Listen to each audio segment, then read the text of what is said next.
यानी पीडब्ल्यू आपके लिए लेकर के आ गया है क्लास 11th ह्यूमैनिटीज का वो बैच जिसका नाम है पहल बैच। तो जो भी फैकल्टीज आपको आपके रिस्पेक्टिव सब्जेक्ट्स पढ़ाने वाले हैं बेटा, आपके सारे फैकल्टीज के वहाँ डेमो लेक्चर्स अवेलेबल हैं। हेलो सर, कैसे हो आप? बढ़िया मैम, आप बताइए कैसे? मैं भी बिल्कुल बढ़िया। एक नया दिन, एक नई शुरुआत और एक नई पहल। बट आज का दिन या आज का सेशन स्टार्ट करने से पहले मैं आपसे एक जनरल नॉलेज का क्वेश्चन पूछ लूं? डन, ठीक है। पूछिए। क्या आपको पता है कि हमारे एक्सटर्नल अफेयर मिनिस्टर कौन है? एस जयशंकर जी। बिल्कुल। क्या आपको उनके बारे में कुछ आइडिया है? उनकी एजुकेशन बैकग्राउंड क्या है? शायद साइंस होगा। शायद नहीं सर, आपको खुद साइंस हो, आपको हर कोई इंजीनियर दिखता है। ऐसा बिल्कुल नहीं है सर। अगर हम उनके एजुकेशन की बैकग्राउंड की बात करें तो वो ह्यूमैनिटीज से पढ़े हुए हैं एंड उन्होंने एक नॉर्मल बीए कोर्स किया है। अब मैंने यहाँ पे नॉर्मल इसलिए कहा क्योंकि सबको लगता है कि बीए तो बिल्कुल एवरेज बच्चे करते हैं, बट ऐसा बिल्कुल भी नहीं है। आप अगर सिविल सर्वेंट बनना चाहते हो या फिर और अच्छी भाषा में कहूँ आईएएस, आईपीएस, आईआरएस, आपको लॉ करके सुप्रीम कोर्ट, हाई कोर्ट में जज या फिर आपको लॉयर बनना है, आपको जर्नलिज्म में जाना हो, फोटोग्राफी सीखनी हो, कि आपको एंटरटेनमेंट इंडस्ट्री में जाना हो, humanities is the door to that your career choice. तो आज हम क्या कर रहे हैं सर, बता देते हैं बच्चों को। आज मैम जो इंतजार बच्चों को बेसब्री से था और बहुत ही हैवी डिमांड आप लोगों की थी क्लास 10 के बच्चों की, खासकर उन बच्चों की जो अब तक कंफ्यूज थे कि भाई हम क्लास 11 में जाकर के क्या करें, हम साइंस लें, हम कॉमर्स लें या फिर हम ह्यूमैनिटीज लें। तो भाई उनके लिए हम लोग फाइनली एक पहल करने जा रहे हैं आज क्लास 11th के लिए। ह्यूमैनिटीज की हैवी डिमांड के बाद हम लोग लेकर के आ गए आपके लिए क्लास 11th का पहल 11th बैच, जो कि ह्यूमैनिटीज यानी आर्ट्स के बच्चों के लिए हम लोग स्पेशली लेकर के आए हैं। और आज आप उन बढ़िया धुरंधर फैकल्टी से मिलने वाले हैं जिन्होंने कहीं ना कहीं सीयूईटी के अंदर, जो कि 12th के बाद आपका एग्जाम होता है आर्ट्स के लिए, ह्यूमैनिटीज का जो एग्जाम रहता है सेंट्रल यूनिवर्सिटीज के अंदर, उनके अंदर ऑलरेडी वो पढ़ा रहे हैं, पढ़ा चुके हैं और भाई उन्होंने कहीं ना कहीं झंडे गाड़े हैं उसके अंदर। आज उन सबसे मिलना आपका होगा। आपके फेवरेट सब्जेक्ट सोशल स्टडीज, जो कि क्लास 9th के अंदर, 10th के अंदर आपका इंटरेस्ट बनाता है कि भाई आगे जाकर के हम लोग ह्यूमैनिटीज लेंगे, या आपका ऐसा विचार बनता है कि हम लोग आगे जाकर के ह्यूमैनिटीज के कोर्सेज के अंदर कुछ ना कुछ परस्यू करें, तो भाई उनके लिए फाइनली क्लास 11th स्टार्ट होने जा रही है। तो मैम कैसे लग रही है वाली न्यूज आपको?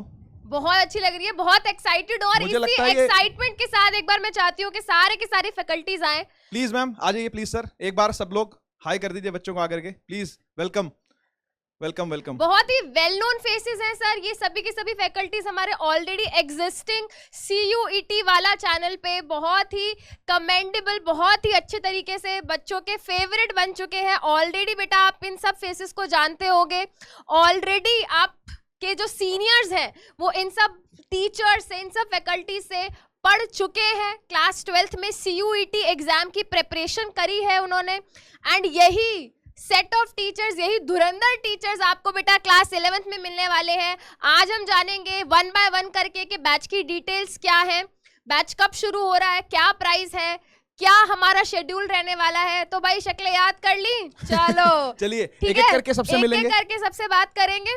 स्टार्ट करते हैं सर। ओके तो बच्चों फाइनली फिजिक्स वाला यानी पीडब्ल्यू आपके लिए लेकर के आ गया है क्लास 11th ह्यूमैनिटीज का वो बैच जिसका नाम है पहल बैच, PAHAL। देख लीजिएगा भाई स्पेलिंग क्या है, फॉर 11th क्लास ह्यूमैनिटीज 2024 के एग्जाम को टारगेट करते हैं, जो कि आपका स्कूल का होम बोर्ड एग्जाम होने वाला है, जो कि नेक्स्ट ईयर होगा। तो उसके लिए एक ईयर लॉन्ग बैच हम लोग लेकर के आए हैं और मात्र 2,999 2,999 रुपीस के अंदर।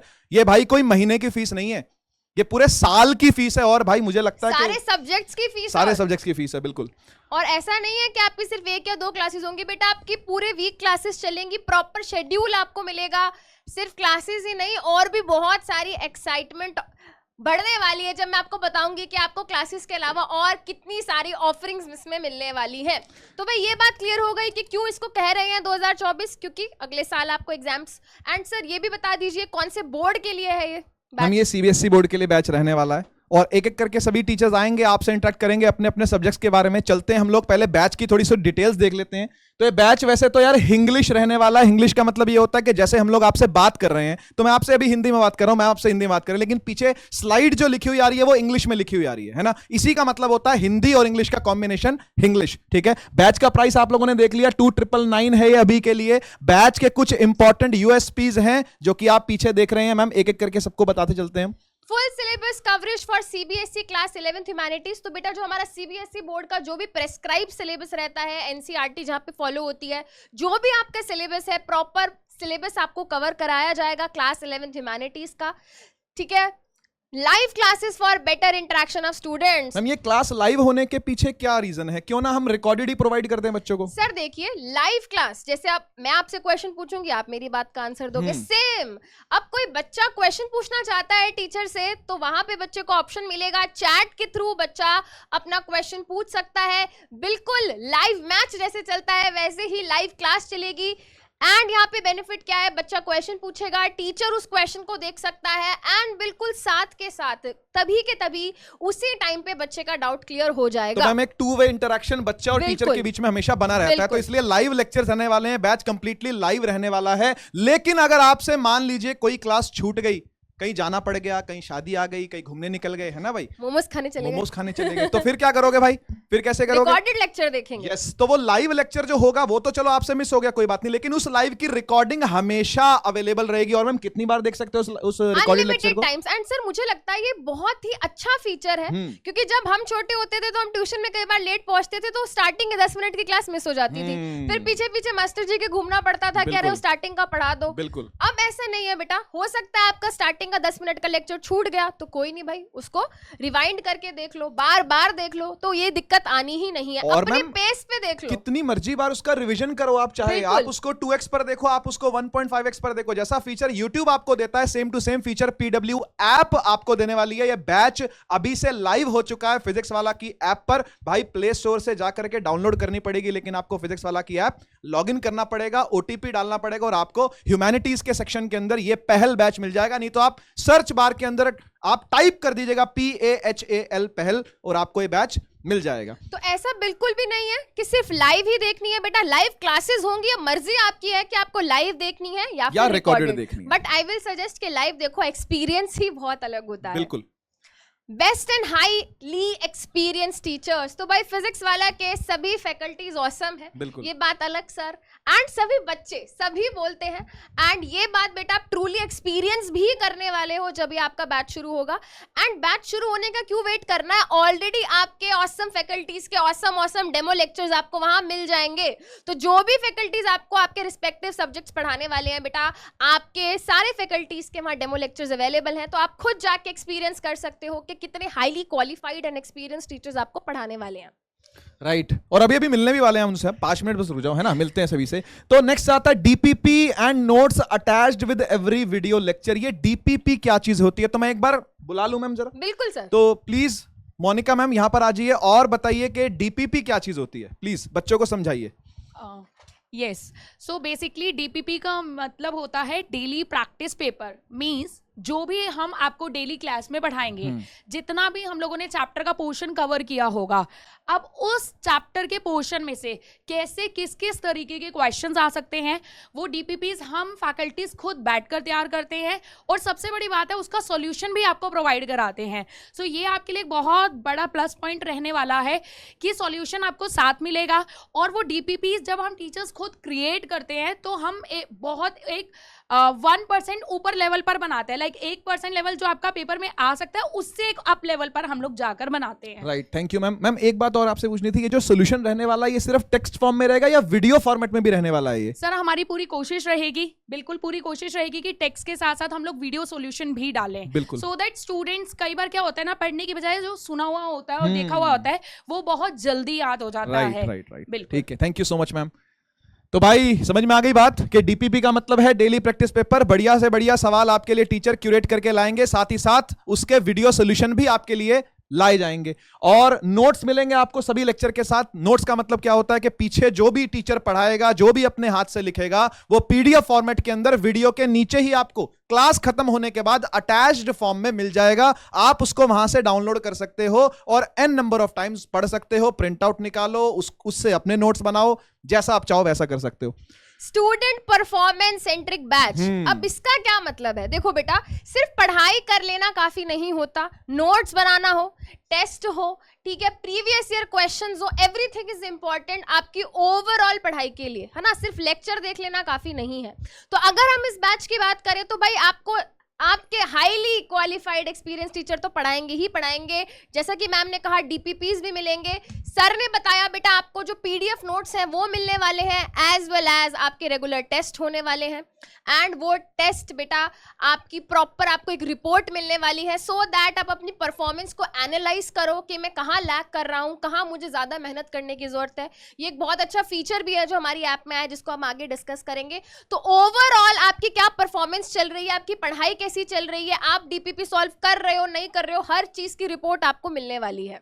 तो भाई जैसे रिपोर्ट कार्ड है पेरेंट्स टीचर मीटिंग वाले दिन मिलती है, वैसी रिपोर्ट कार्ड मिलने वाली है, ध्यान रखना भाई। Doubt engine to solve the doubts of the student. Sir ये कौन सा इंजन है, कौन सी गाड़ी में होता है? ये भाई पीडब्ल्यू नाम की गाड़ी में ही है, जिसका नाम है डाउट इंजन। तो भाई ऐसा है कि ये लाइव डाउट इंजन चलेगा और ये बहुत बहुत बढ़िया फीचर है, और ये आपको एडटेक इंडस्ट्री के अंदर, यानी जो ये एजुकेशन इंडस्ट्री है ना, उसके अंदर बहुत कम देखने को मिलता है। तो पीडब्ल्यू ने इसको स्पेशली डिजाइन किया है, इनबिल्ट डिजाइन किया, इन हाउस डिजाइनिंग है इसकी। अगर आपके मन में कोई डाउट आता है ड्यूरिंग द लेक्चर या लेक्चर के बाद भी आ सकता है, दोनों ही केस के अंदर उस डाउट को as soon as possible cater करने के लिए एक बहुत बड़ी टीम पीछे बैठी है, ठीक है ना। एसएमईस की बहुत बड़ी टीम पीछे बैठी है। जो कि एसएमईस क्या होता है बताओ बच्चों? एसएमई की फुल फॉर्म होती है बेटा सब्जेक्ट मैटर एक्सपर्ट, ये फुल फॉर्म है इसकी। जो टीचर आपको यहां पर आकर के पढ़ाते हैं, they are the main faces, है ना, लेकिन उनके पीछे एक सपोर्ट टीम भी बैठी हुई है टीचर्स की ही, वो भी टीचर्स ही हैं, ठीक है ना।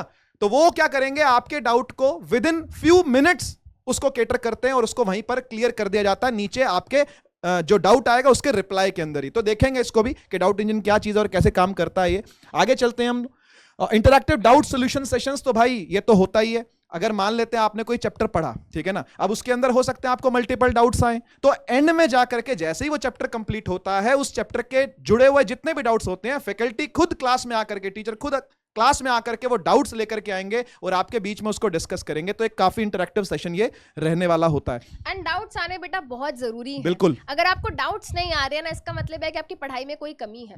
एंड जो भी डाउट आ रहा है, कोशिश करो कि साथ के साथ आपकी लाइव क्लास में ही वो आपने टाइप करा अपना डाउट और वो सॉल्व हो गया।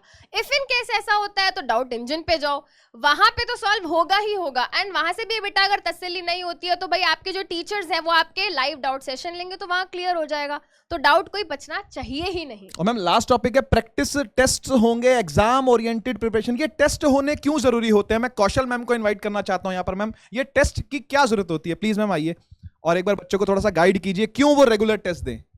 सर जो भी हम ना लेक्चर्स में पढ़ लेते हैं तो उसका क्या होता है कि काफ़ी टाइम के बाद वो चीज़ जो है स्टूडेंट भूल जाता है। सो प्रैक्टिस करने से एक तो उसको समझ में आता है कि किस तरह के क्वेश्चंस जो है एग्जाम में आने वाले हैं, एंड उसके साथ में सॉल्यूशन दिया होगा तो उससे भी जो है समझ में आएगा स्टूडेंट को कि किस तरह से जो है आंसर्स को अटेम्प्ट करना है, किस तरह से लिखना है। कोई भी पर्टिकुलर सब्जेक्ट हो, चैप्टर समझ में आ जाता है, बट स्टूडेंट डिफिकल्टी जो फेस करता है ह्यूमैनिटीज का खासकर, वो ये होता है कि आंसर को किस तरह से लिखना है। तो उसकी अंडरस्टैंडिंग आपको मिलेगी प्रैक्टिस पेपर से ही, और साथ ही में जो डीपीपीज आपको मिलेंगी उनसे भी जो है आपको काफी ज्यादा क्लैरिटी होगी कि किस तरह से आंसर्स आप अटेम्प्ट करने वाले। राइट, तो thank you so much ma'am. Thank you ma'am. Okay तो भाई मैम ने आपको समझा दिया कि टेस्ट देना क्यों जरूरी है, आंसर की फ्रेमिंग काफी इंपॉर्टेंट होती है और मार्क्स वहीं से आपको मिलने वाले हैं भाई, ठीक है। तो इसलिए ध्यान रखना, टेस्ट आपको रेगुलर देना है, ठीक है। And sir humanities itself is a very scoring subject. Right,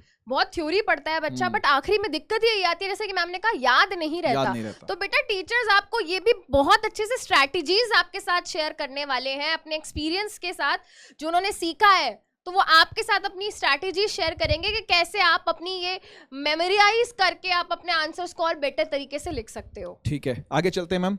okay, तो बैच के बारे में क्या क्या डिटेल्स है भाई, फटाफट से चल लेते हैं हम लोग, बैच की बात कर लेते हैं। तो यस, तो भाई जैसा कि आपको समझ में आ गया, पहल बैच का नाम है 11वीं क्लास के लिए, 11th क्लास के लिए ह्यूमैनिटीज, यानी जो अब 10th पास करके 11th क्लास में गए हैं और ढूंढ रहे हैं कहीं ना कहीं हमको ह्यूमैनिटीज का कोर्स ज्वाइन करना है, तो फाइनली पीडब्ल्यू लेकर के आ गया पहल बैच। तो भाई बैच के अंदर क्या क्या है तो देख लो, this batch is for students of class 11th humanities. Clear है ये बात?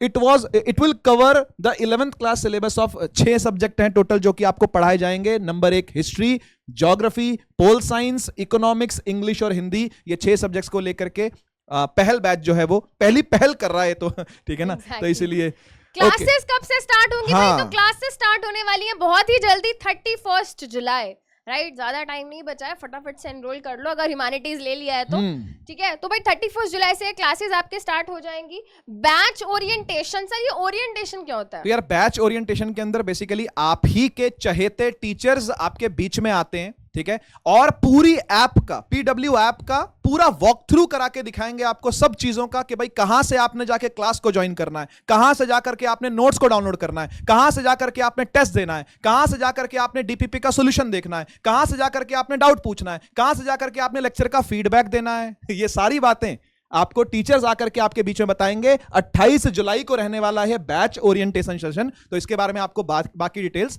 दे दी जाएंगी। Validity of the batch will be 31 मार्च 2024। तो जनरली बेटा आपके क्लास 11th के एग्जाम्स जो होते हैं वो फरवरी के लास्ट वीक से लेके मार्च के 2nd वीक तक हो जाते हैं, बिकॉज आपको क्लास 12th के बोर्ड एग्जाम्स की प्रिपरेशन थोड़ी जल्दी स्टार्ट करनी होती है। तो बेटा आपका जो ये बैच है ये वैलिड रहेगा 31 मार्च तक। हो सकता है किसी के स्कूल में थोड़ा लेट भी एग्जाम्स हो, तो 31 मार्च तक बेटा, जुलाई से लेके अगले साल मार्च तक जो भी क्लास है, जितनी भी डीपीपी है, जितने भी सॉल्यूशन, अनलिमिटेड टाइम्स, कितनी बारी भी देखो, ये वहां पे रहने वाला है। तो आपको एक्सेस अगले साल 31 मार्च तक मिलने वाली है, क्योंकि उसके बाद तुम क्लास 12th में पहुंच जाओगे। बिल्कुल, all the classes will be live and in case you miss any class you can watch it in recorded format. जैसे कि मैम ने पहले आपको बताया, अगर कोई लाइव क्लास आपकी मिस हो जाती है मोमोज खाने की वजह से, तो आप उसको जा करके रिकॉर्डेड भी देख सकते हो और जितनी मर्जी बार चाहे उतनी मर्जी बार देख सकते हो। Okay ma'am, timings of the class will be provided in the lecture planner. ये लेक्चर प्लानर क्या चीज होती है मैम? सर देखो, जैसे बच्चे स्कूल में एक टाइम टेबल मिलता है बच्चे को कि भाई मंडे को फर्स्ट पीरियड इंग्लिश का, सेकंड पीरियड पोल साइंस का, ऐसे, तो वैसे ही बेटा आपको एक प्रॉपर लेक्चर प्लानर मिलेगा कि आपकी कौन से डे पे कितने बजे कौन से सब्जेक्ट की क्लास होगी, एंड वो फिक्स हो जाएगी, राइट? इफ इन केस कोई भी उसमें चेंज होता है तो अनाउंसमेंट सेक्शन में आपको इन्फॉर्म करा जाएगा। तो प्रॉपर लेक्चर प्लानर के अकॉर्डिंग आपकी क्लास होगी, कोई भी रैंडम क्लास ऐसे नहीं रखी जाएगी। प्रॉपर जैसे स्कूल में टाइम टेबल मिलता है वैसे यहाँ का भी एक टाइम टेबल, जिसको हम लेक्चर प्लानर बोलते हैं, वो आपको प्रोवाइड किया जाएगा। तो मैम मतलब बच्चा अगर अभी एनरोल होता है बैच के अंदर, तो नवंबर में जो क्लास होने वाली है वो भी उसको अभी से पता होगी क्या? एग्जैक्टली, ये बहुत अच्छी बात आपने यहाँ पे याद कराई। तो देखो बेटा, जैसे मान लो मैं तो बायो की टीचर हूँ, तो उसका एग्जाम्पल देके बताती हूँ। जैसे मान लो बेटा, मुझे किसी बच्चे को एक चैप्टर पढ़ाना है जिसका नाम है सेल। अब उस सेल चैप्टर को पढ़ाने के लिए मान लेते हैं मुझे 5 लेक्चर की जरूरत पड़ने वाली है। तो वैसे ही मोनिका मैम एक बार आप प्लीज आएंगे। जैसे मान लेते हैं भाई मैम को कोई ज्योग्राफी का कोई चैप्टर पढ़ाना है, एंड कोई भी चैप्टर का नाम बताइए मैम। जैसे इंडिया साइज एंड लोकेशन। बिल्कुल। तो मैम अक्सर इस चैप्टर को पूरा कराने के लिए कितने लेक्चर लगते हैं? अप्रोक्सीमेटली 2 to 3 लेक्चर्स लग जाते हैं। एग्जैक्टली। तो अब बेटा उन 3 लेक्चर्स में कौन से दिन क्या टॉपिक पढ़ाया जाएगा, ये एडवांस में ही आपको लेक्चर प्लानर में मेंशन करके आपको प्रोवाइड करा दिया जाएगा, राइट? तो ये मतलब होता है। तो वैसे ही बेटा ज्योग्राफी में जितने भी चैप्टर्स हैं, उन चैप्टर्स में जितने भी लेक्चर हैं, किस दिन क्या पढ़ाया जाएगा, वो आपको एडवांस में ही सारे सब्जेक्ट्स के लिए प्रोवाइड करा दिया जाएगा। तो कोई टेंशन नहीं है कि भाई कब क्लास है, कितने बजे क्लास है, कब तक सिलेबस खत्म होगा, सारी डिटेल्स आपको पहले से ही आपके पास ऐप में अवेलेबल होंगी। Thank you ma'am. Thank you ma'am. Class notes will be provided in the PDF format. जैसे कि मैंने आपको पहले ही बताया कि जैसे ही लेक्चर पूरा होगा, लेक्चर खत्म होने के बाद टीचर जो भी पीछे कुछ लिख करके जाएगा अपने हाथ से, प्लस जो भी कुछ रिटर्न में भी होगा, वो सब कुछ आपको एक पीडीएफ फाइल के अंदर नीचे अटैच हुआ मिल जाएगा, तो आप वहां से इसको डाउनलोड कर सकते हो। मैम एक बात बताइए, अपने नोट्स लिखना ज्यादा अच्छा होता है कि पीडीएफ नोट्स को ही डाउनलोड कर लेना और उससे पढ़ लेना ज्यादा अच्छा होता है? क्या मानते हो आप? Sir being a biology teacher as well as a biology student, जैसे मैं ह्यूमैनिटीज से अगर कंपेयर करूं बायो को, बायो भी अपने आप में एक बहुत थ्योरेटिकल सब्जेक्ट है, वहां पे नोट मेकिंग की बहुत इंपॉर्टेंस है। जैसे बायो में वैसे ही ज्योग्राफी हो, कोई भी इकोनॉमिक्स हो, नोट्स की बहुत ज्यादा इंपॉर्टेंस होती है, क्योंकि बहुत सारी चीजें होती है मेमोराइज वाली, डेट्स हैं, कोई भी कॉन्सेप्ट है, बहुत सारी चीजें याद करनी। तो बेटा जितना ज्यादा आप कोई चीज अपने हाथ से लिखोगे उतना ही ज्यादा वो चीज आपके दिमाग में बैठती है ना। तो कोई चीज आप देखो, सुनी हुई चीज इतनी याद नहीं रहती जितनी देखी हुई चीज याद रहती है। तो उसी के बेसिस पे बेटा जितनी कोई चीज लिखी हुई याद रहती है तो आपके दिमाग में बेटर तरीके से बैठती है। तो अपने नोट्स बेटा खुद बनाओ, ठीक है, बिकॉज लास्ट टाइम पे जब रिवीजन करनी होगी ना तो दोस्त की हैंड राइटिंग नहीं समझ आएगी, अपनी हैंड राइटिंग समझ आएगी। कभी कभी इतनी बुरी होती है कि अपनी भी समझ नहीं आती, वो बात अलग है। बट अपने नोट्स बेटा खुद बनाइए, वो आपको बाद में बहुत हेल्प करेंगे जब आप रिवीजन करोगे। तो मैम ने जैसा आपको गाइड किया बच्चों के पीडीएफ नोट्स जो पीछे दिए गए हैं ना यार, वो आपकी रेफरेंस के लिए हैं, ठीक है ना, वो आपने नोट्स मत मान लेना उनको, ठीक है, वो आपकी रेफरेंस के लिए, उससे अपने नोट्स आपने खुद बनाने हैं। एंड अगर आपको नोट्स बनाने में थोड़ी दिक्कत महसूस होती है तो बेटा आप शॉर्ट नोट्स बनाओ, फ्लो चार्ट्स बनाओ, बुलेट पॉइंट्स लिखो, बट बेटा खुद से थोड़ा एफर्ट लेना शुरू करो। अब क्लास 11th में हो गए हो, अब स्पून फीडिंग नहीं चलेगी कि क्लास 8 9th में मैम ने क्वेश्चन लिखवाया, उसी का आंसर लिखा, वही सेम बोर्ड से टेप लिया, रट लिया, पेपर में पास हो गए। अब ऐसा नहीं होगा ब्लैक पेन से क्वेश्चन, ब्लू पेन से आंसर। बिल्कुल, हाँ कभी तो अब ऐसा नहीं चलेगा बेटा। स्पून फीडिंग की अब आपकी उम्र नहीं रही ना, अब आप बड़े हो गए हो, है ना। तो जैसे घर में तुम्हें आजादी चाहिए, हमें बाहर घूमने दो, तो बेटा यहाँ पे भी बड़े होके दिखाओ ना, अब अपना काम भी तो खुद करना शुरू करो। तो टीचर्स आपको यहाँ गाइड करने के लिए हैं, सब कुछ करेंगे। नोट्स भी बेटा आपको ये क्लास में तो पढ़ाएंगे प्रॉपर, बट खुद से एफर्ट लो, नोट्स अपना बनाना शुरू करो।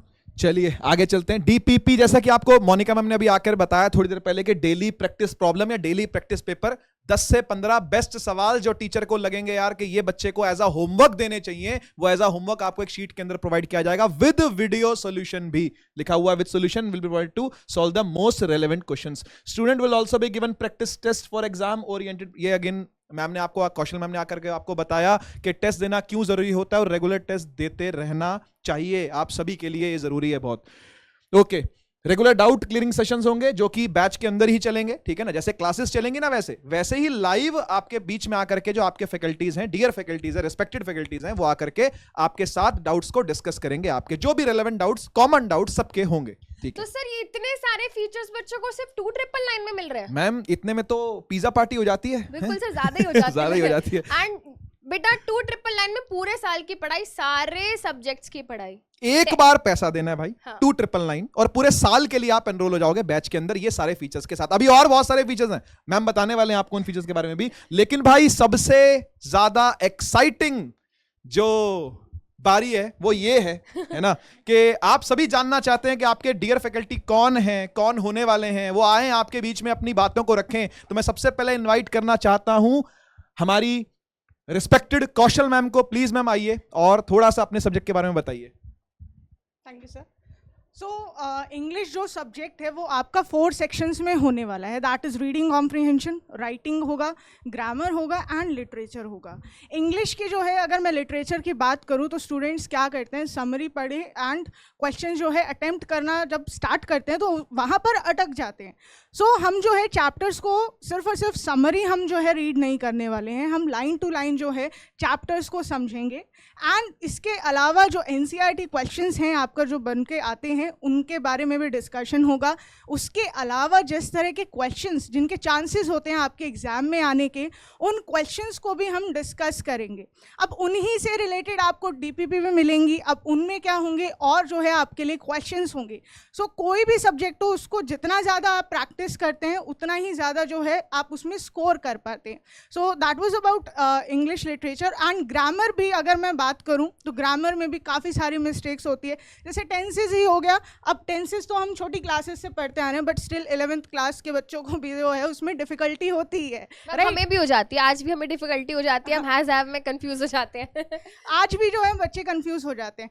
ये कंफ्यूजन किस वजह से होती है, क्योंकि हम टेंसेस को रटते हैं। बिल्कुल मैम। हम इस तरीके से टेंसेस को समझेंगे कि आपको रटना नहीं पड़ेगा, आप खुद जो है उसे लिखेंगे। जैसे एक मैथ्स का फॉर्मूला होता है a+b² जो भी है वो फॉर्मूला लिख दे। इस तरीके से आपको कोई भी टेंस बोल दिया, चाहे परफेक्ट कॉन्टिन्यूस हो या परफेक्ट हो, कोई भी है, आप रूल अपने आप लिख पाएंगे। अब इन ग्रामर रूल्स का समझने का बेनिफिट क्या है, क्योंकि ग्रामर के काफ़ी सारे क्वेश्चन जो हैं इनमें से आते हैं, एंड बच्चे जो जिन क्वेश्चंस में अटकते हैं वो होता है एडिटिंग एंड ओमिटिंग। उसमें सब उन क्वेश्चन से जो है बच्चे बहुत ज़्यादा डरते हैं। सो जो भी आपके फियर पॉइंट्स हैं उन पर हम वर्क करने वाले हैं, प्रैक्टिस तो हम करेंगे ही। नेक्स्ट आ जाते हैं राइटिंग पोर्शन पर। राइटिंग पोर्शन में भी जो है अगर स्टूडेंट को बोला जाए कि आप लेटर लिखो टू दी एडिटर, तो किससे जो है आप स्टार्ट करेंगे, किस तरह से लाइन आप लिखेंगे, फॉर्मेट्स की अंडरस्टैंडिंग भी आपको होना ज़रूरी है, राइट। सो उसके बारे में आप समझेंगे, एंड आपको सैम्पल्स के थ्रू जो है दिखाया जाएगा, समझाया जाएगा कि किस तरह से फ्रेजेस का यूज़ करते हुए आप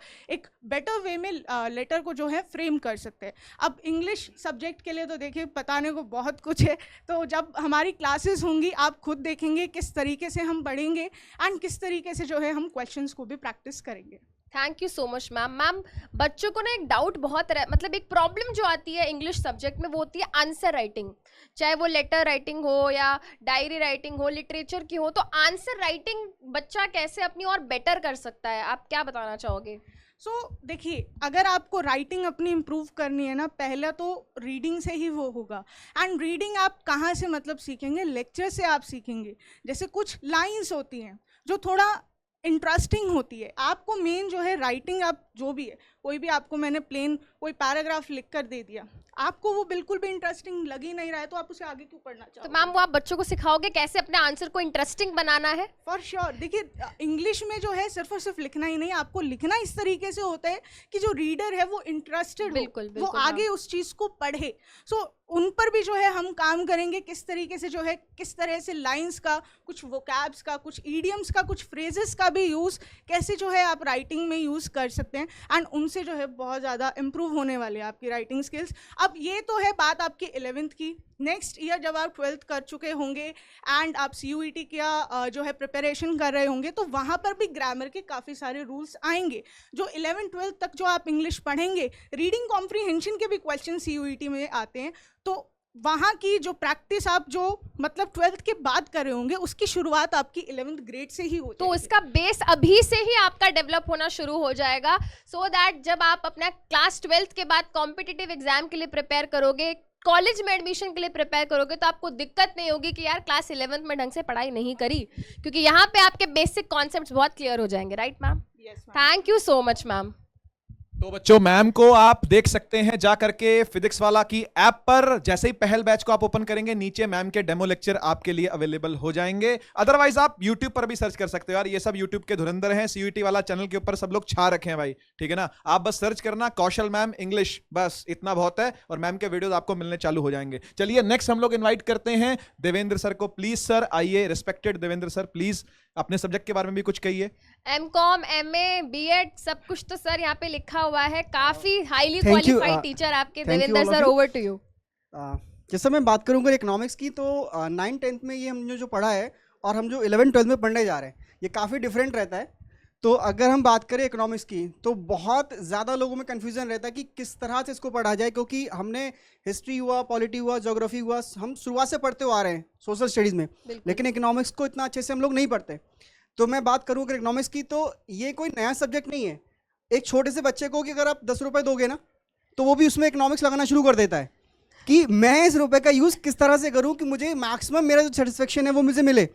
तो वही है इकोनॉमिक्स, ठीक है। यही सारी चीज़ें हम पढ़ने जा रहे हैं, क्योंकि हमारे पास जो रिसोर्सेज हैं वो सारे के सारे स्केर्स हैं। चाहे वो कितना भी अमीर कंट्री रिच हो, चाहे वो पुअर हो, कोई भी कंट्री अपने आप में सेल्फ सफिशिएंट नहीं है। और वो अपने रिसोर्सेज को किस तरह से यूटिलाइज करता है कि ताकि उसकी इकोनॉमी आगे बढ़े, ठीक है। और जैसा आप जानते हैं, हमारे अभी जो आंकड़े आ रहे हैं इंडियन इकोनॉमी के, वो काफ़ी ज़्यादा इंटरेस्टिंग है। हमारी इकोनॉमी बहुत तेज़ी से आगे बढ़ रही है।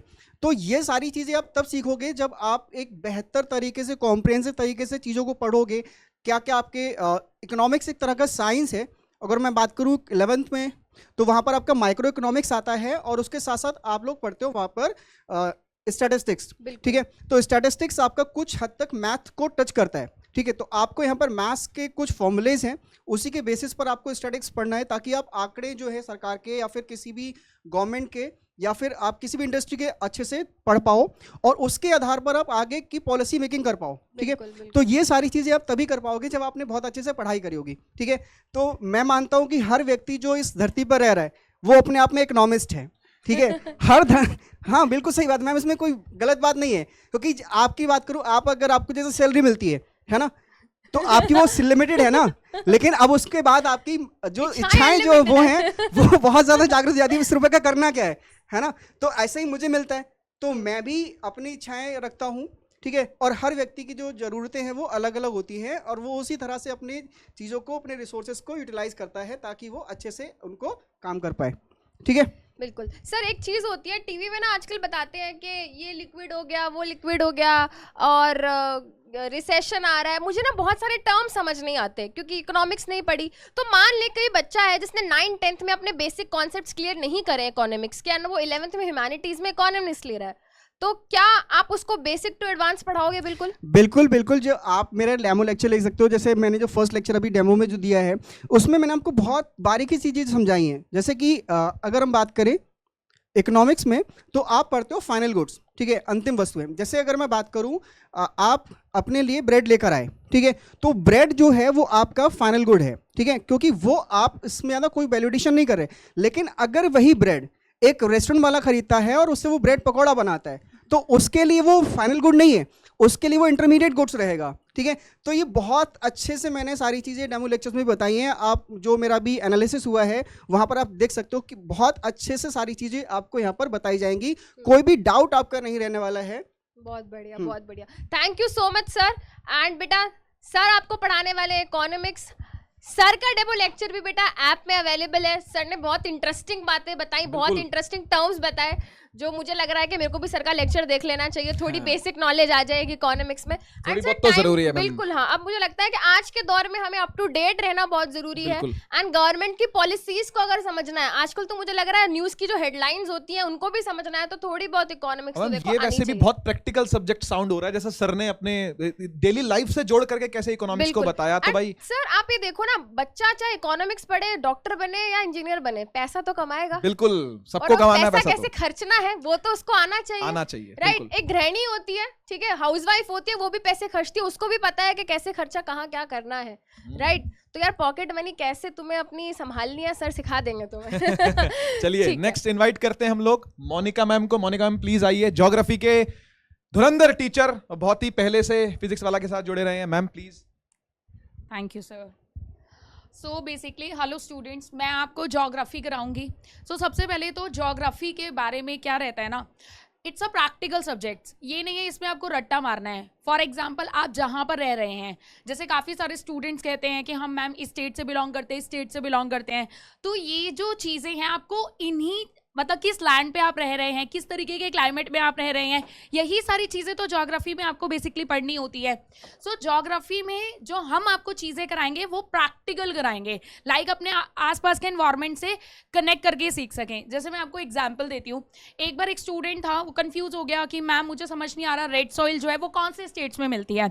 अब मैंने उसको बोला कि रेड सॉइल इसीलिए बोलते हैं क्योंकि उसमें आयरन का कंटेंट होता है। अब थोड़ा सा दिमाग लगाओ, आयरन हमारे इंडिया में कहाँ पर मिलता है?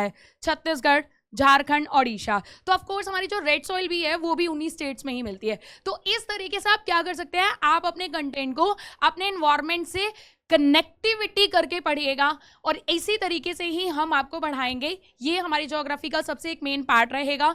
और जो एक सबसे मेन पार्ट रहेगा ज्योग्राफी का, वो क्या रहेगा? वो ये रहेगा कि यूजुअली हम क्या देखते हैं कि ठीक है फोटोज़ होती हैं और हमने देखा, बट ज्योग्राफी में ना वीडियोस का एक बहुत इंपॉर्टेंट रोल होता है। लाइक जैसे वोल्केनो इरप्शन हो रहा है, या फॉर एग्जांपल हमारे इंडिया में मॉनसून आ रही है, जो सबसे ज़्यादा कॉम्प्लिकेटेड टॉपिक बच्चों को लगता है कि इंडिया में रेन कैसे आती है। तो अगर आप उसको एज अ वीडियोस देखेंगे, ना कि सिर्फ एक पिक्चर के थ्रू मैंने आपको दिखा दिया, तो जो उस वीडियो से जो विजुअलाइजेशन होगा ना, वो बहुत ही बेहतरीन लेवल का होगा। और उसी तरीके से हम इस तरीके से आपको समझाने की कोशिश करेंगे कि वो परमानेंट आपकी मेमोरी में रिटेन रह जाएगा।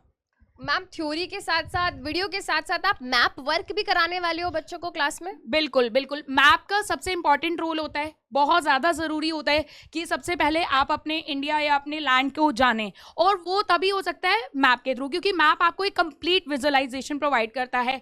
इसके साथ साथ बहुत सारे स्टूडेंट्स को ये रहता है कि मैम क्लास में हमें प्रोजेक्ट वर्क वगैरह मिला है, उसको हम कैसे करें, चलो क्वेश्चंस हम कर लेंगे, प्रैक्टिस से हो जाएगा। तो प्रोजेक्ट वर्क्स में भी हम आपकी बहुत हेल्प करने वाले हैं, क्योंकि आपके ज्योग्राफी के कुछ ऐसे जो हैं चैप्टर्स हैं जिनका जो इवैल्यूएशन होगा वो प्रोजेक्ट्स के थ्रू होगा। तो वो प्रोजेक्ट्स किस तरीके से बनाने हैं, उसमें क्या इनोवेटिव क्रिएटिव आइडियाज हो सकते हैं, वो सारी चीजें हम आपकी यहाँ पे केटर करेंगे, सारी नीड्स को। मैम एक क्वेश्चन पूछना था। हाँ जी मैम, मैंने सुना है हर यूपीएससी एस्पिरेंट को कहा जाता है कि आपको कुछ भी करना हो सबसे पहले आपको मैप याद करना है इंडिया का, क्या ये बात सच है? बिल्कुल बिल्कुल।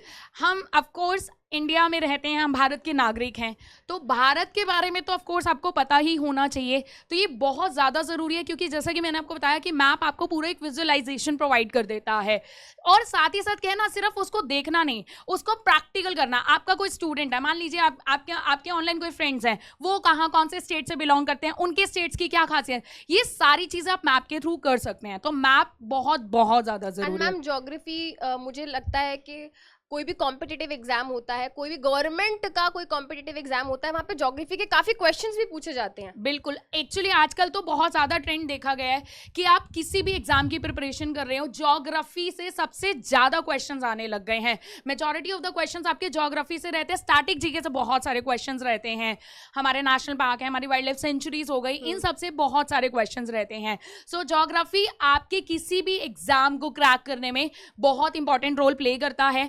और सबसे बड़ी बात है ना, 11th क्लास की ज्योग्राफी है आपकी फिजिकल ज्योग्राफी, आप फिजिकली अपने आसपास के एनवायरनमेंट के बारे में जानते हो, और जो 12th क्लास की ज्योग्राफी है वो उसी को ही ह्यूमन में कन्वर्ट करती है कि आप उसी चीज को एज अ ह्यूमन प्रैक्टिकली आप उसको कैसे इंप्लीमेंट करते हो। लाइक आपने सॉइल के बारे में पढ़ लिया, सॉइल कितने टाइप्स की होती है, बट कौन सी सॉइल में किस किस तरीके की एक ह्यूमन एग्रीकल्चर कर सकता है, वो चीजें आप क्लास 12th में पढ़ते हो। तो कनेक्टिविटी बहुत ज्यादा जरूरी है।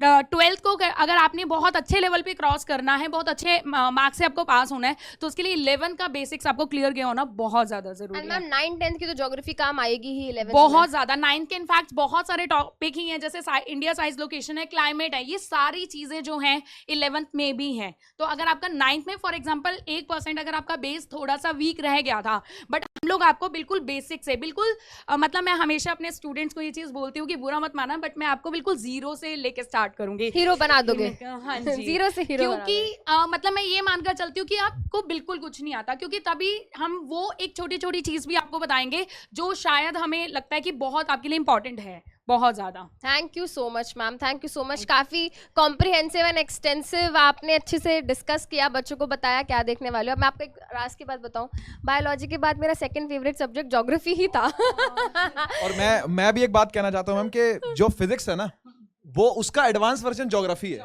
फिजिक्स को कहीं अगर आपने यूज करना हो ना, इंप्लीमेंट करना हो ना, तो वो ज्योग्राफी वो सब्जेक्ट है।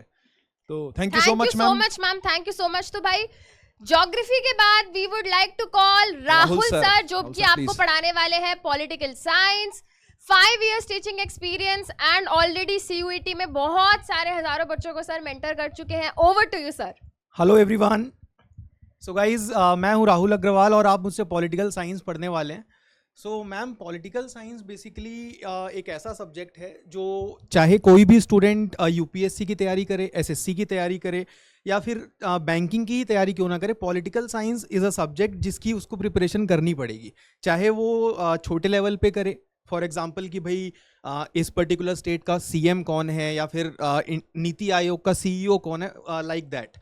11th का जो पॉलिटिकल साइंस है, इसमें हम डील करते हैं बहुत बेसिक से, मतलब बहुत ही ज़्यादा बेसिक सी चीज़ों से। फॉर एग्जांपल इंडिया का प्राइम मिनिस्टर इलेक्ट कैसे होता है, बिल्कुल। तो उसके लिए मतलब अगर मैं अपना एक्सपीरियंस बताऊं तो जब मैं ग्रेजुएशन में था तो मुझे नहीं पता था उस समय, बिकॉज पहली बात तो जहाँ से मैं बिलोंग करता हूँ वहाँ पे ह्यूमैनिटीज़ का उतना ज़्यादा स्कोप नहीं है। वहाँ पे 10th के बाद साइंस या फिर कॉमर्स का ही 2 ही स्कोप है, तो बच्चों को ह्यूमैनिटीज़ का पता ही नहीं होता, आर्ट्स का पता ही नहीं होता कि ये भी एक स्ट्रीम है, ये भी एक ऑप्शन है।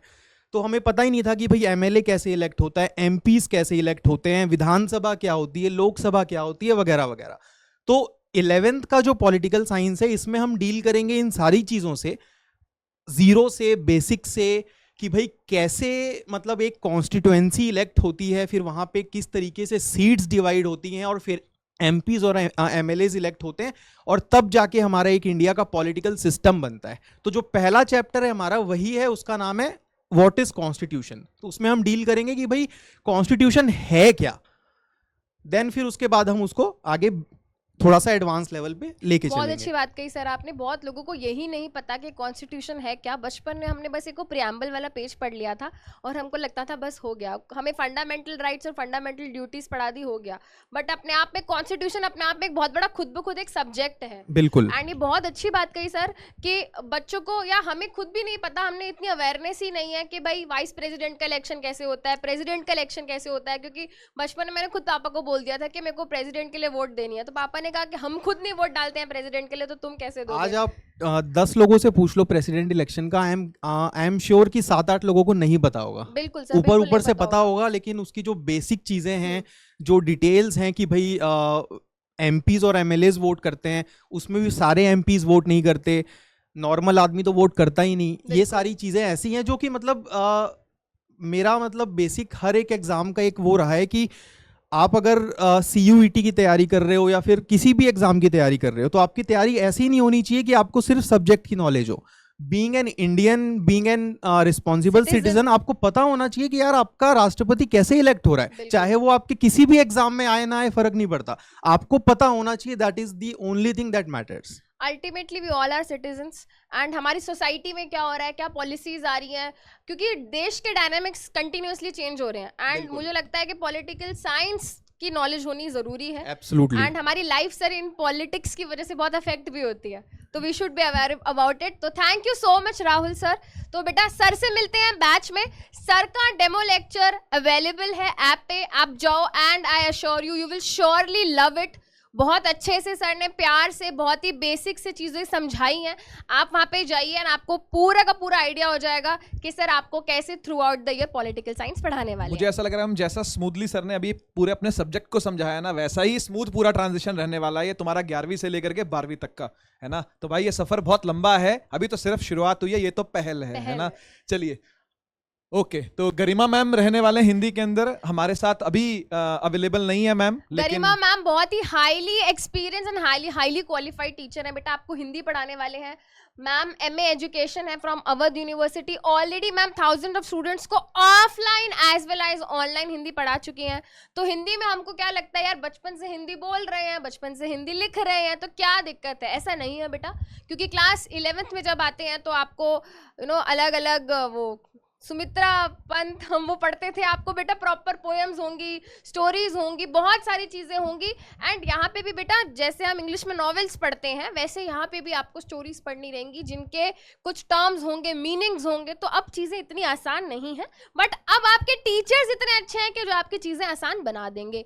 तो वैसे ही बेटा हिंदी के लिए मैम होने वाली है, मैम का डेमो लेक्चर भी अवेलेबल है, मैम कैसे पढ़ाने वाले हैं, ठीक है। तो ये सारी चीज़ें आपको डेमो लेक्चर में पता चल जाएंगे। सो हिंदी के लिए we have Garima ma'am. Next we have Ankit sir for history. Sir को बहुत वेट कराया, तो भाई sir needs no introduction, already sir CUET पे पढ़ा रहे हैं। 7 years का टीचिंग एक्सपीरियंस है in offline as well as online. Sir over to you. Hello बच्चों, मैं आपको हिस्ट्री पढ़ाऊंगा। और जैसे अभी सारे फैकल्टीज़ ने अपने अपने सब्जेक्ट्स के बारे में बताया, सारे ही सब्जेक्ट्स इंपॉर्टेंट हैं, सभी का डेली लाइफ में काफ़ी महत्व है। उसी तरह इतिहास का, हिस्ट्री का भी इम्पोर्टेंस है। और आप सभी जानते हैं कि ऐसा बोला जाता है कि जो हिस्ट्री से हम सीखते नहीं हैं तो हमारे ऊपर उसका इफ़ेक्ट पड़ता है। तो उसी तरह हिस्ट्री का अपना महत्व है, जो पास्ट में हुआ है उससे हमें बहुत लर्निंग लेनी चाहिए, उसी के बेसिस पर गवर्नमेंट पॉलिसीज़ बनाती है। लेकिन अगर हम 11th की बात करें, 11th की हिस्ट्री की बात करें, तो 11th में स्पेशली या मेजर जो पोर्शंस कवर हैं उसमें वो है वर्ल्ड हिस्ट्री के। तो इसमें हम सारे के सारे जो टॉपिक्स पढ़ेंगे वो वर्ल्ड हिस्ट्री के पढ़ेंगे। और वो इम्पोर्टेंट इसलिए हो जाता है क्योंकि यहाँ से एक बेस आपका बनेगा 12th के लिए भी, और जितने भी एग्जाम्स होंगे CUET के अलावा, गवर्नमेंट एग्जाम्स जितने भी होंगे, कॉम्पिटिटिव एग्जाम जितने भी होंगे, उन सभी में बहुत ज़्यादा महत्व होने वाला है 11th की हिस्ट्री का। Thank you so much sir. तो सर अगर मान लीजिए क्लास 9-10 में बच्चे ने हिस्ट्री ढंग से नहीं पढ़ी और वो फ्रेंच रेवोल्यूशन वगैरह और ये सब नहीं पढ़ा, तो क्लास 11th में क्या उसको दिक्कत आने वाली है? नहीं मैम, वो जो 9th और 10th में जो पढ़ते हैं हिस्ट्री, उससे थोड़ा डिफरेंट है 11th का। ठीक है, तो वो वाले चैप्टर उसके अंदर नहीं है। तो बेटा डरने की कोई बात नहीं है, फिजिक्स वाला आपका यहाँ पे साथ देने के लिए खड़ा है। एंड निराश तो बिल्कुल नहीं होना है कि यार क्लास 9 10th के बेसिक्स क्लियर नहीं है तो अब क्या होगा।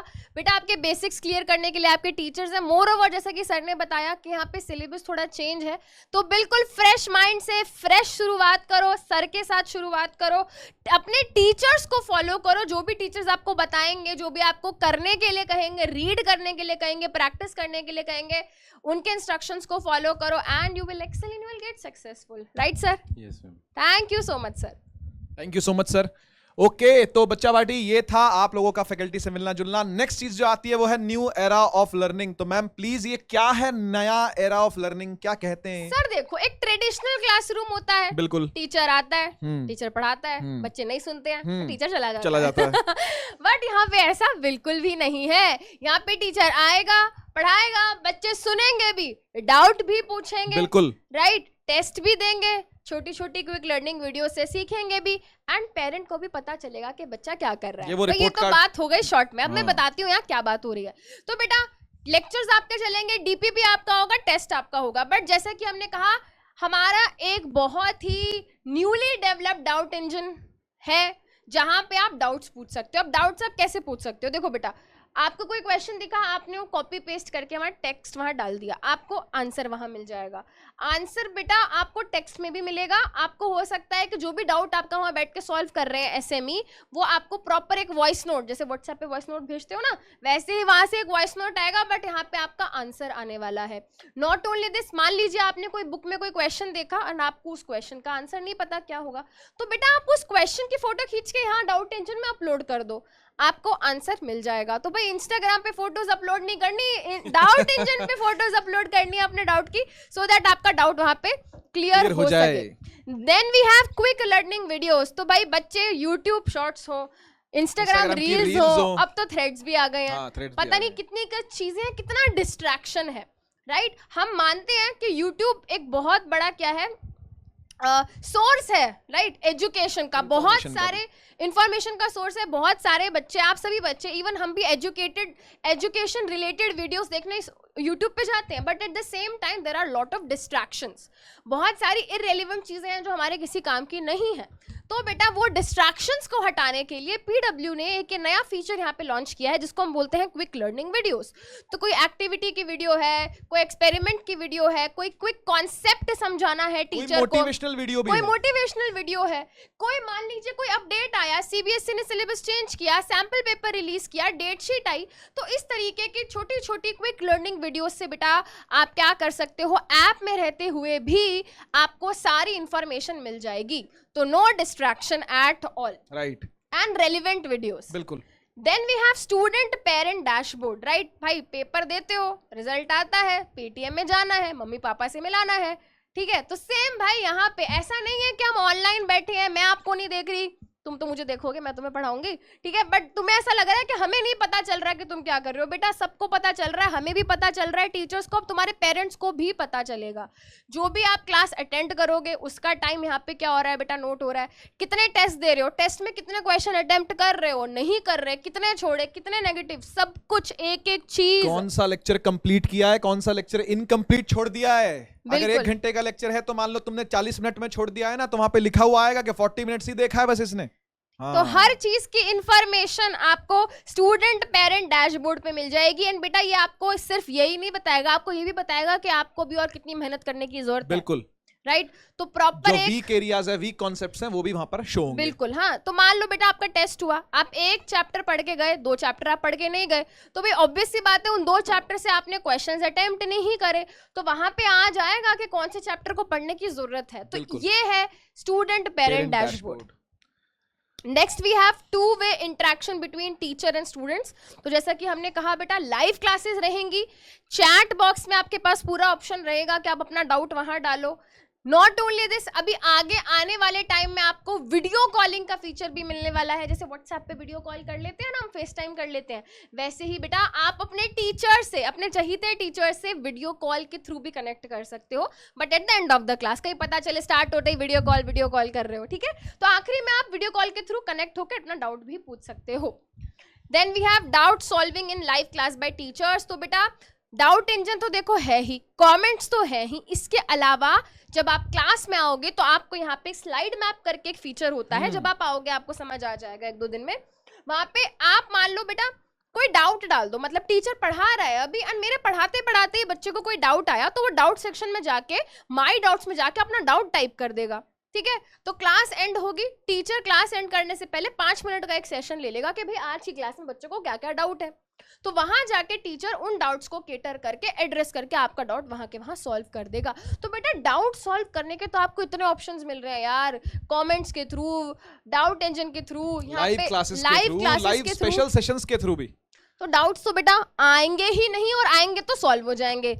Last but not the least, बच्चों का मोस्ट फेवरेट फीचर, चाहे कौन बनेगा करोड़पति, कौन बनेगा करोड़पति, चाहे YouTube की क्लास हो, चाहे लाइव क्लास हो, कोई भी क्लास हो, ये एक ऐसा फीचर है जो मुझे लगता है पिछले कुछ महीनों में बच्चों ने इस फीचर को बहुत ज्यादा प्यार दिया है। बहुत प्यार किया। बेटा क्लास में टीचर पढ़ा रहा है, ठीक है, पढ़ाते पढ़ाते टीचर ने क्वेश्चन पूछा, ठीक है, तुमने आंसर लिख दिया, नॉर्मली ये नॉर्मल चीज है ना। PW में क्या होता है, पोल्स होते हैं, आपको एक स्टेटमेंट दिखेगी, 4 ऑप्शंस होंगे, कौन बनेगा करोड़पति, पैसे किसी को नहीं मिलेंगे बट खुशी मिलेगी जब आंसर सही होगा। बिल्कुल। तो बेटा आपका जो भी आंसर होगा वो आप अपनी चैट बॉक्स में लिखोगे, आपके साथ साथ आपके हजारों सहपाठी वो भी पार्टिसिपेट करेंगे, कितने परसेंट बच्चों ने क्या आंसर दिया, ABC करके पूरा आता है। जो टॉप स्टूडेंट्स होते हैं उनका नाम भी यहाँ पे रिफ्लेक्ट होता है, तो बच्चों के अलग ही एक्साइटमेंट एंड कॉम्पिटिटिव स्पिरिट होती है कि हम जल्दी आंसर करेंगे तो हमारा नाम आएगा। तो you will surely enjoy this feature, I am saying this, लिख के रख लो अभी से, ठीक है। चलो भाई,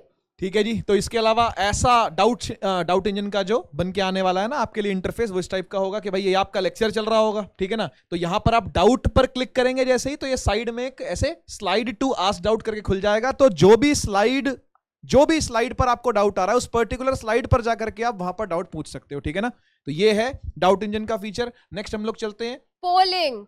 Yes, हाँ, तो बेटा अभी हम पोल की बात कर रहे थे, सो यहाँ पे देखो क्वेश्चन डिस्कस हो रहा है, ये ABCD ऑप्शंस है। टीचर ने पोलिंग जैसे ही स्टार्ट करी, आपको अपनी ऐप में, आप फोन पे लैपटॉप पे जहाँ पे भी देख रहे हो, वहाँ पे आपको ABCD ऑप्शन आ जाएगा, टाइमर चल जाएगा भाई, जब तक ये टाइमर चल रहा है इतनी देर में आंसर करना।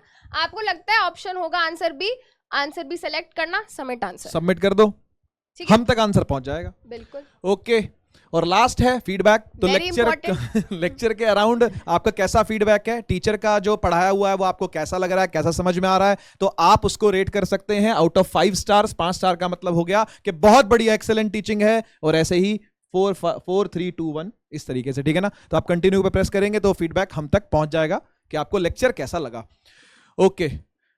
और कुछ क्वेश्चंस, ठीक है। तो सर आज का सेशन हुआ, बच्चों को काफी क्लैरिटी आ गई होगी, फिर भी सर होता है बच्चे कंफ्यूज रहते हैं, बिल्कुल। तो कुछ commonly asked question, frequently asked question रहते हैं। सेम भाई, लेक्चर लाइव होगा या रिकॉर्डेड? तो भाई लेक्चर लाइव होंगे, लेकिन रिकॉर्डिंग भी उसकी अवेलेबल रहेगी लाइव खत्म होने के बाद, ठीक है। Their lecture notes will be provided. Sir मैंने लेक्चर तो देख लिया, बट वो जो पीडीएफ नोट्स बोल रहे थे वो कहाँ मिलेंगे? मैम जैसे ही वो वीडियो पूरी होगी ना, उसके नीचे थोड़े टाइम के बाद PDF का लिंक बना हुआ आ जाएगा, और वहां से बच्चा उसको डाउनलोड कर सकता है इजीली। अटैचमेंट लिखा आ जाता है, डॉक्यूमेंट अटैच्ड वहां पे आता है, उस पे क्लिक करोगे, डाउनलोड कर सकते हो, फोन में भी, लैपटॉप में भी, वेब वर्जन पे भी चला रहे हो अगर, तब भी डाउनलोड हो जाएगा। ये सारा वॉक थ्रू इनको दे दिया जाएगा ओरिएंटेशन सेशन में। Batch is for room. Sir किसके लिए बैच? ये बैच है क्लास 10th पास हुए, अभी जो क्लास 10th पास हुए हैं 2023 के अंदर ही, और क्लास 11th में ह्यूमैनिटीज को परस्यू करना चाह रहे हैं, उन बच्चों के लिए, आर्ट्स ह्यूमैनिटीज लेने वाले बच्चों के लिए, क्लास 11th के लिए ये बैच आया जिसका नाम है पहल batch.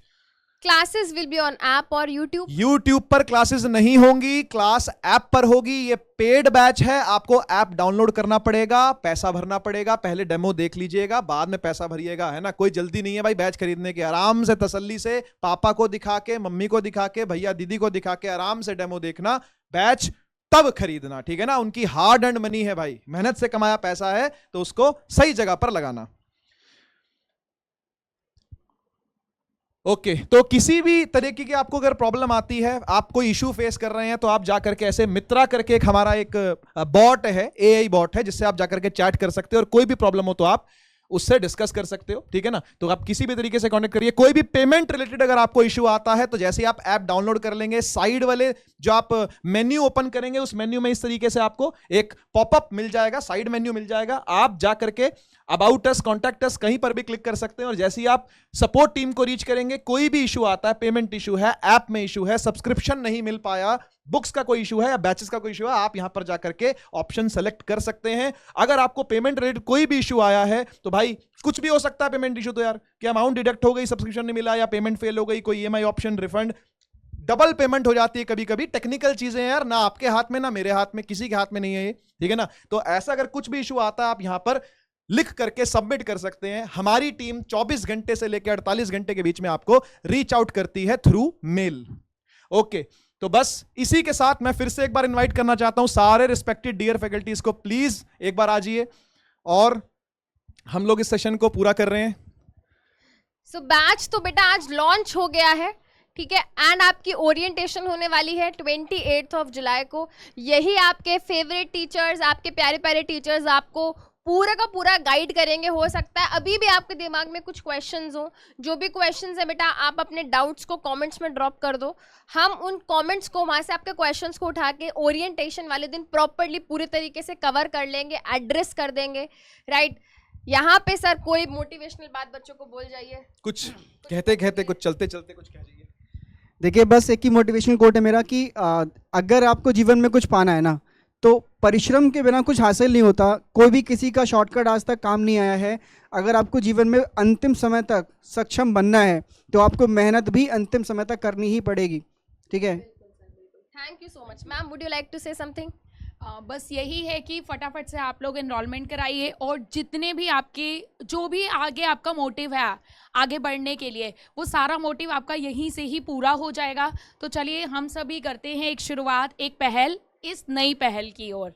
Thank you so much, thank you to all the students जिन्होंने यहाँ पे ज्वाइन करा, हमारे साथ बने रहे। आइए बेटा हमको इस पहल में ज्वाइन करिए, इस पहल को आगे बढ़ाते हैं। Thank you so much. Now we will meet all of you in this batch on 31st of July, but उससे पहले ओरिएंटेशन में आ जाना। चलो thank you so much, bye bye.